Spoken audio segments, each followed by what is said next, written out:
Welcome to Fox 55's Fastlane. Thanks for joining us on your Sunday morning home for the local auto racing scene. I'm Bryon Graff alongside Jana Wimmer. Curt Keene will join us in just a bit with his Keene Observations. And of course, we have Scott Wimmer with your tech tips. On today's show, we'll check in on action from Marshfield Speedway Friday night, take a look ahead at a big week of racing, and welcome a local mainstay on the ARCA Midwest Tour. Marshfield Speedway hosted the inaugural Jim Bach Memorial on Friday night, and we start there with your highlights. Superstocks feature Bryon Weinfurter clocked the fast time. This race had Jim Bach's grandsons, Bryon Bach in the 36 and Greg Bach in the 6, marking the first time they've raced together in many years. This clean race belonged to Bryon Weinfurter, who picks up the Superstocks feature win. It also extends his points lead. Second place goes to Bryon Bach, third his brother Greg. You know, more than anything, it was just here to celebrate. You know, my grandfather, he was a big part of my life, and you know, racing is always fun to do, but you know, enjoying life was one of the things that he, you know, taught me more than anything. I think it's been about 10 years since Dad and Bryon and myself all raced at the same track on the same night, so that was pretty special. It was really fun to be able to race door to door with Bryon a little bit. Extreme Fours, another action-packed race, 3-4 wide racing. Points leader Adam Eckes loses his right rear tire in turn 4, bringing out a caution, which hurt Phil Maloff, who had a big lead. On the restart, there's no looking back for Kevin Eckes, working his way to the front to capture the feature and move into the points lead. The 61-lap Jim Bach Memorial had a 25-car field. Travis Volm out to the early lead in the 7-11 until the caution flag comes out. On the restart, Volm spins his tires, Jeff Weinfurter sees the opening, and he gets underneath. Then another caution. Brent Strelka takes advantage from there. The fast timer working his way to the front and earning the first ever Jim Bach Memorial feature win. Weinfurter was second, Mark Eswine third. Yeah, it's great. Team's on a big high right now, which is, I killed them all year with wrecking a lot of cars early in the year, so now paying them back with some wins. One more note, Jim Bach's son Gary in the 71 raced for the first time in about 10 years. A very emotional Gary announced his retirement during our Fox 55 interview. I really have to thank Pyburn Racing for letting me put this together and come back and run this race, because it was very personally important for me. And I did just sign an autograph to Matt Pyburn on one of his autograph cards, and I did put on there, "Thank you, Matt, for my final race, final ride." Pure Stocks, Dylan Mackesy in the lead early. Dan Weinfurter, the fast timer, working his way to the front. Duking it out with Carl Jeanette up in the front of an entertaining race. Weinfurter wanted to do like Uncle Bryon. He gets a clean sweep as well. Second place goes to Jeanette, Mackesy taking third. The Bandits feature with the drivers that are simply crazy. Tim Hintz with the fast time in the 8 car, running an outside line, sometimes 4 or 5 wide racing. But the guy who's been winning, number 9, Jerry Brickner, he's just ahead of Greg Blount, another racer, having a fantastic season. The 61-lap feature was, of course, run in honor of Jim Bach, one of the Midwest's all-time great drivers, and you'd always see that familiar number 61 on his door. The driver from Vesper raced against the likes of Dick Trickle, Bobby Allison, Dave Marcus, Mark Martin, and Bryon and Tom Reffner. In 1969, Bach was the first super late model champion at Madison Speedway. Friday's race at Marshfield brought out some great memories of him. Oh, Jim was a really good guy. He was a friend of my dad's and a friend of the family, and he was just all around hard racer, and he had a lot of fun, and was a pioneer really in the whole racing thing. So Jim was a really good guy. Bach was a founding member of the Central Wisconsin Racing Association, winning the series multiple times. He raced for 27 years. We want to switch gears just a bit to give you a driver feature. Justin Mondyke is a very busy guy at State Park Speedway, and Jana recently had a chance to talk with this double-duty driver, and I'm curious, is there anything that he does not do at the track? No, he's all over the place on Thursday nights especially, and he also races across the state, and it was great to get a chance to sit down and catch up with him. Every Thursday at State Park Speedway, Justin Mondyke hops back and forth between his number 44 Mini Mod and number 44 Limited Late Model. I love it. I mean, the more racing that I can do, the more I enjoy it. So it's a lot of work in the week with my dad and grandpa and everybody else that helps on the car. It's always a lot of work, but we seem to make it happen, and I'm usually pretty tired by the end of the night, but I try to do as much as I can to stay in shape, and it all works out. Mondyke made the jump from Mini Mods up to late models this year and has found lots of success in both divisions, recording 2 Mini Mod wins and 4 Limited Late Model wins. He also leads the Limited Late Model point standings by 78 points. I knew it would be hard. I think I'm adapting to it very well.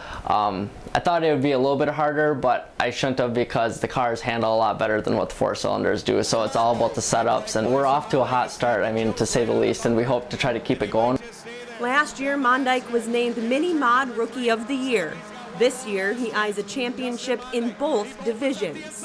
Last year we were really close with the championship with the 4-cylinder. We got wrecked a couple times and had a couple of bad weeks, but we still ended up 5th in points at Wausau. So we drive for a championship. We've got Rookie of the Year before. We've done that. That's a big deal, but we really want the championship. We feel that we're hoping to get 1 or 2, you know, so we're just really working hard to strive to get that championship for sure. As if his Thursday nights weren't busy enough, the recent high school graduate is also a regular at Dell's Raceway Park in his Limited Late Model, and has plans to make stops at Marshfield Motor Speedway and Oktoberfest as well. We try to, as much as we can, we feel like we learn a lot when we go to multiple different tracks, and we just try to get as much knowledge as we can.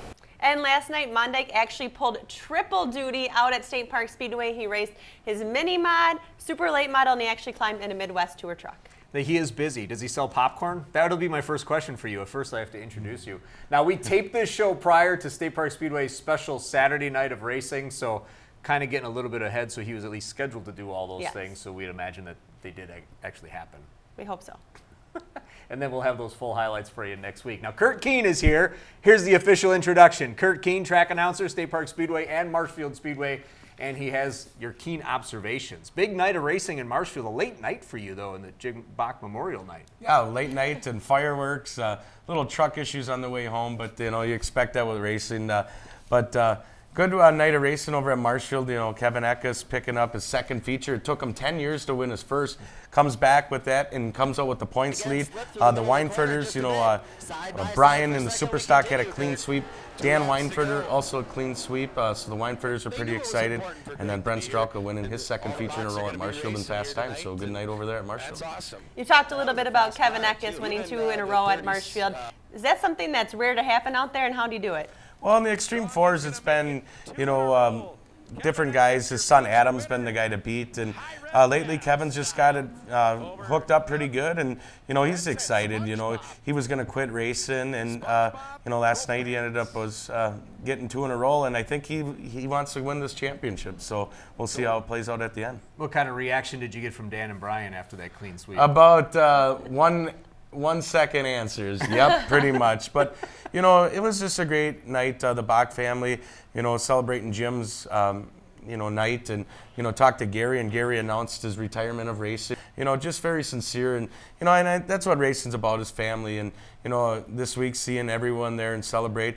Even in my life right now, my grandma's dealing with some issues, and you know, it's just great to see family. You know, at the racetrack, and I know my grandma's watching today, and you know, so when you talk family and racing, and that's what it's all about. A lot of memorial races at different tracks, so as we see the first one, what kind of future do you see here? See a lot of excitement, a lot of people that came out to not only race, but to watch it as well? Yeah, there was plenty of folks that you haven't seen in a while, and the stands were full, and it was just a great night, and you know, it's just good to see people supporting local short track racing with everything going on this weekend, with all the festivities and car shows, and you know, it was a great night, and it was just good to be at Marshfield again, and we won't be back there till the 99+1 the Trickle Memorial in a few weeks, so race coming up at Golden Sands this week and State Park. It's just getting to be the dog days of summer of racing, and it's taking a toll on everyone, but everyone's remaining positive. I know I am, and I'm looking forward to the end of the season. I can't believe this is actually the halfway point of the season already. Yeah, a lot of tracks are actually having their mid-season championship this week, but we talked a little bit about how we actually taped the show prior to the big Saturday night of racing out at State Park Speedway, but they're having the Mid-American Stock Car Series and also the Midwest Truck Tour.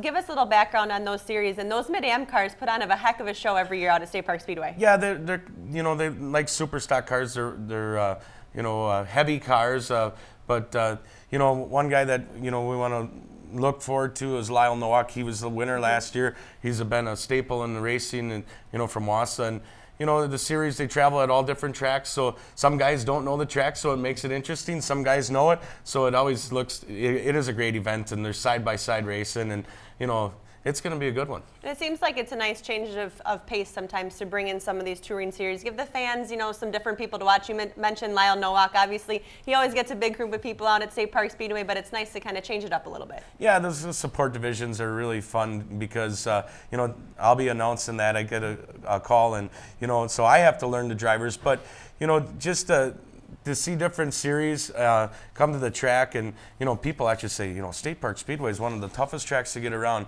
and you could talk to plenty of drivers.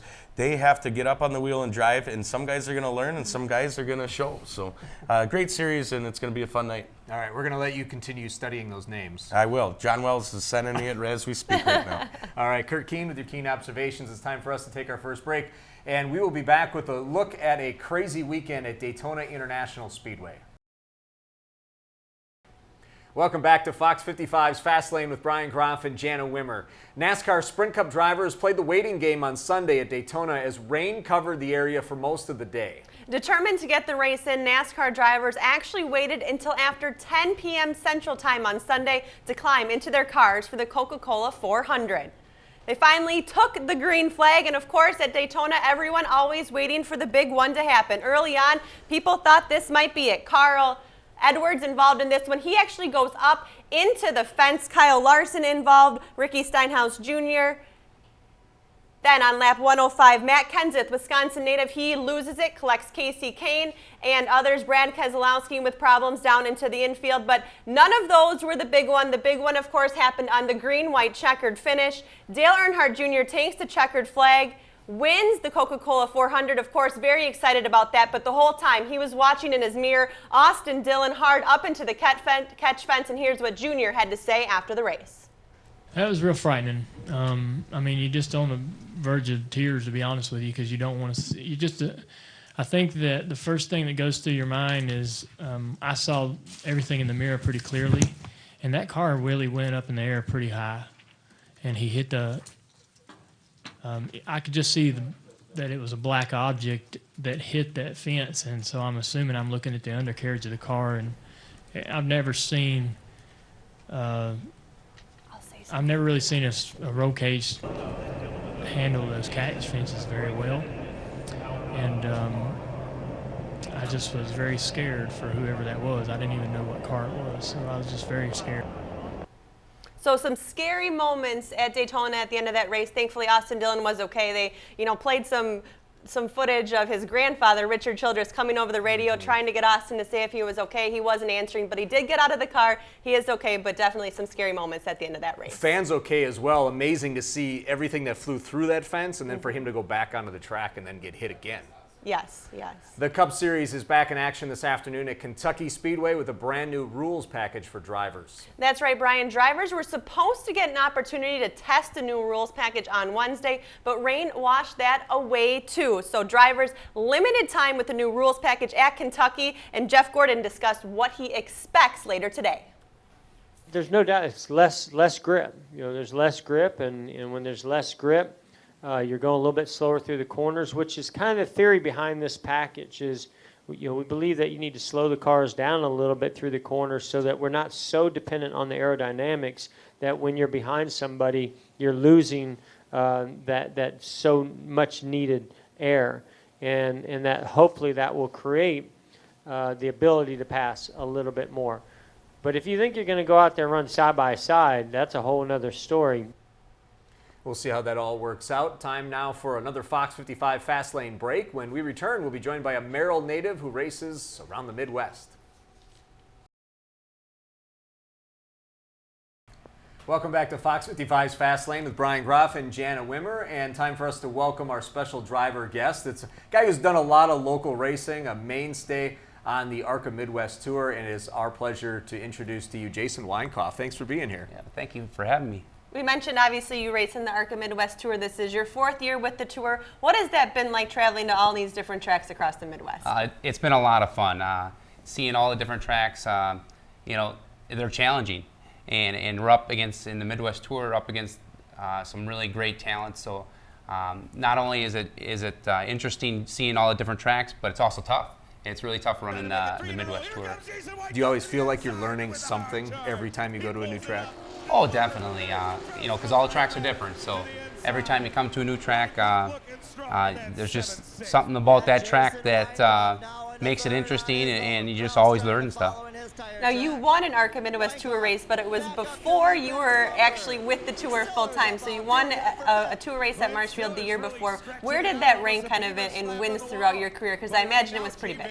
That win was definitely big. Definitely the highlight of my career. That was in 2011, and we had just run a few races just on the side, and to get that victory was just awesome. 8th in the points currently. What's going well for you this year? You know, we've been struggling a little bit this year, and we're just trying to find the right balance on the car. So we're working really hard, and hopefully we can get it before too long and start getting some really good top finishes. And you have some pretty good resources to work with. You work with Jay Vandergeest, run out of his shop. Also, your brother, Curt Weinkauf. You guys are in the same shop, both running the tour. What's that dynamic like in the shop every week? You know, it's a lot of fun. Yeah. We're all busy in the shop. We also work on Jay Vandergeest, his car that he runs weekly at State Park Speedway, as well as his son Levon Vandergeest's Bandolero car. So it's definitely challenging. There's a lot of work, but it's a lot of fun too. Chris has had some success in the tour. He won at Grundy last year and has been doing pretty well. Do you guys share information at all? Oh, definitely. Yeah, we definitely do. We always go back and forth. What worked with one may work with the other. Not always, but definitely go back and forth. I just wanted to say that Jay was on our show last week, and he pretty much gave the same answer. So now I know it's true, because you both gave the same answer about working together in the shop. And to have those different teams, and he talked about with his son, you have a son that you like to bring out to the track as well? Yep, I have a 2-year-old son, and we bring him out to the track, and he just has a blast at the track, and you know, we love doing that, and you know, maybe someday he'll be a racer himself out there at the track. So. How great has that relationship been for you? You know, you come to State Park Speedway every Thursday night. You're helping Jay, or you're racing yourself. Your brother Chris also comes. He helps Jay, but then you guys are all in the same shop. You and Chris are racing the tour. I mean, it just seems like it's a really good dynamic there. Oh, definitely. You know, with Vandergeest Racing, we're real big on family. So we like to bring all the family out, and you know, it's a good time when you can do that, when you can include all the family as part of it. With all the racing you've done in this area, State Park Speedway, Marshfield, there are a lot of good drivers that have come out of here. What is it about this area? What is it about the racers? Maybe it's the tracks. Why have people been so successful to be able to go on and maybe compete and do well in the ARCA Midwest Tour and to go other places? Oh, I just think that the competition level around here in Wisconsin is so high that it brings out the best of you as a racer, and makes you work really hard on your car. And then I think if you're able to be successful in Wisconsin, you're going to be successful, you know, in other places as you move up in different series. We talked a little bit about State Park Speedway. You've raced there 3 times, once with the tour, and then 2 other times you came out to, you know, regular Thursday night shows. What's kind of the motivation behind that, and then what's that like, you know, that dynamic of switching from running the tour, running all these different tracks, to kind of coming back to some of your home tracks? Yeah, you know, we always love racing at State Park Speedway, so we kind of look on the schedule, and if we got an opening where we feel we could come out to State Park and support the local track and just have some fun. Running the tour is a lot of work, so it's a lot of pressure. So sometimes going and racing just a regular night at State Park Speedway it's a little bit more relaxing, and maybe just have a little bit more fun at them shows. Is it fun coming back and seeing familiar faces? And then I think you throw into the mix a lot of young drivers out there. We've had many that have been on the show this year. It's interesting to see that dynamics. You have someone like Derek Kraus, who's 13, and he's racing at the top level. Yeah, Derek has done a great job. One of the races that I was at was the Flip Merwin Memorial, and I actually followed him for quite a few laps in the race, and really impressed with the amount of car control he has for his age. And so, yeah, you definitely hit it. There's a lot of young talent coming up, and it's fun racing with all them younger drivers. Were you like that at 13? Not quite. Next up on the tour is Grundy County Speedway on Friday. Talk to us a little bit about that track. We talked earlier about how your brother won that race there last year. Do you guys have an inside track again this year? We ran a lot of races at Wisconsin Dells Speedway, and Wisconsin Dells and Grundy are pretty similar tracks. And so I think that helped us when we first started going to Grundy, and it's just kind of a fit. And we've had some good runs there ourselves too. Just a little bit of bad luck there. The walls kind of bite you there at that place if you're not careful. But like you said, Chris won that race last year, and we can lean on him a little bit with the notes, and hopefully we can go down there and have a good run next weekend. Obviously finishing out the tour schedule this year. Anything else that you have circled on your calendar? No, just the tour, and then we'll try to get to Wausau State Park Speedway as much as we can. And then at the end of the year, of course, Oktoberfest. Can't miss Oktoberfest. I want to ask you about Austin Dillon, and we just showed that, and you just mentioned the wall. As a driver, when you look at that, what kind of reaction do you have? Oh, wow, that was quite the wreck, and a little bit scary when I first saw it. Just hoping that all the fans are all right and everything, and Austin himself. But it just goes to show all the safety advances that NASCAR has put in place, and we have that too in our cars in a local level. So it's pretty scary, but also it shows you how far the safety has come in the vehicles. And you mentioned it. I mean, the safety travels, trickles down from that top level down. I know, especially with the tour and at the local racetracks here, they're very big on that, everything being up to date, the roll cages, and making sure that drivers are very safe no matter what level you're racing at. Yep, that's correct. And they do a good job of inspecting all the cars and making sure everybody's up to par, and that's very important. All right, we're going to move into our checkered finish. So we have 6 questions for you. These are kind of things to get to know you a little bit better. Jana, you can start. What was your first car? Street car? Yeah, street car. First street car was a Chevy Citation. What year was that? What year was the car? I'm not even sure exactly what year. I think it was 81. I think it was 81. All right. What would be your dream car? Dream car. I'd have to say any older Chevy Camaro, like a 67, maybe 69 Chevy Camaro. That'd probably be my dream car. What was your first job? First job, working at a grocery store. Bagging groceries or cashier? Bagging, stocking shelves. Who's your favorite NASCAR driver? Oh, absolutely, Jeff Gordon. If you could race at any track at any level, what would it be? Any racetrack, I'd say Bristol Motor Speedway. That seems to be a common answer around Bristol here. again, yeah. I think, how many shows have we done? 8? Yeah. I think we've heard Bristol 5 times. 5 times or so. so. So that's the popular one. What is it about Bristol? The high banks of Bristol, the speed, and then it's a smaller NASCAR track. It's a half mile, so it kind of brings us back to our roots of how we race around here in Wisconsin. And finally, what's your favorite thing to do away from the track? Well, spend time at home.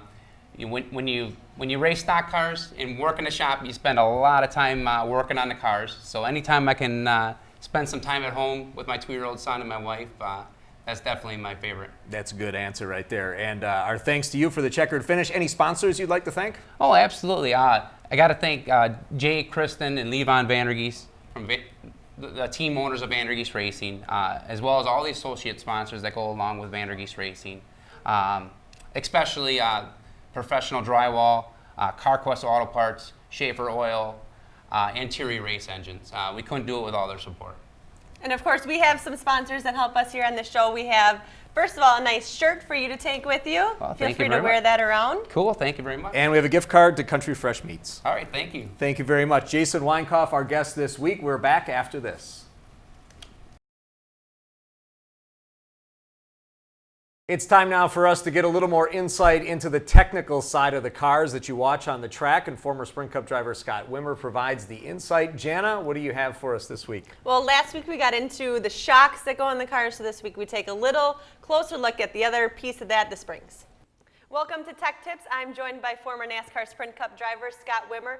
Last week we talked about shocks and what goes hand in hand with shocks, but springs. So that's what we are talking about this week. Now, Scott, this is a standard 3-inch spring. Can you talk to me about how this works together with the shock on the race car? Well, it's pretty simple. It's a little different than a street car.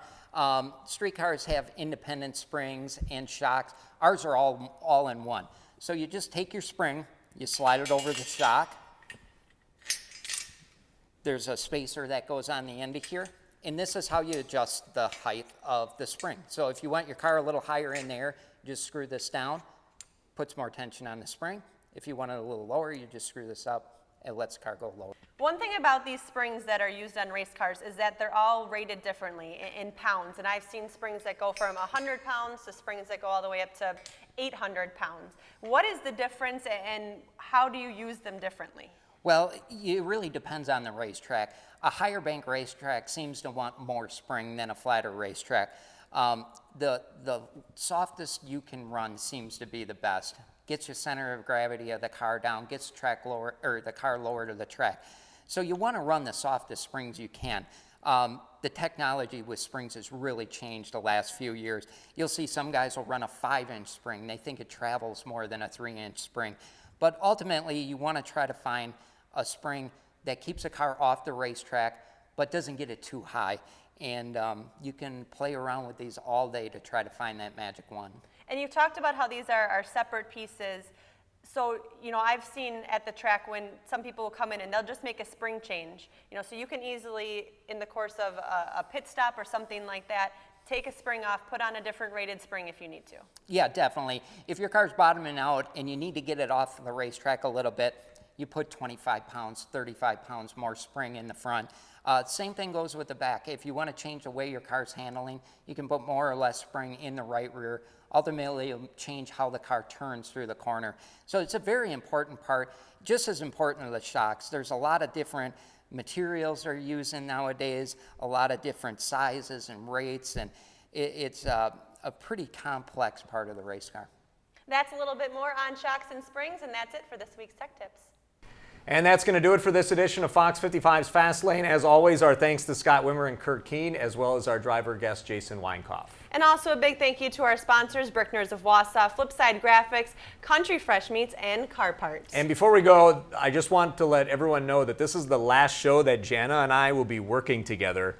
Jana and I have known each other since 2004 when she was an intern in our sports department. And one of my favorite stories from that first summer, we went to Stratford football practice their first day in that August, and I had my 2 sons. They were 1 and 2. Jana really wanted to learn the business. She came with. She watched my kids in the car while I went out and interviewed the coach and shot video. I went back, then watched my boys, and you went out and then shot video. So that's the kind of dedication that I saw early on with Jana. We worked together for the most part, for 11 years. And I knew when we were working at Fox 55 doing a Packers show and eventually this Fastlane show that you'd be the perfect person to work with, and it's been fantastic. So this is our last show. I won't be here next week. You'll be here, and then after that, you continue on with your move with Chris and your expected baby for later on this summer. Be in North Carolina. It's been fun.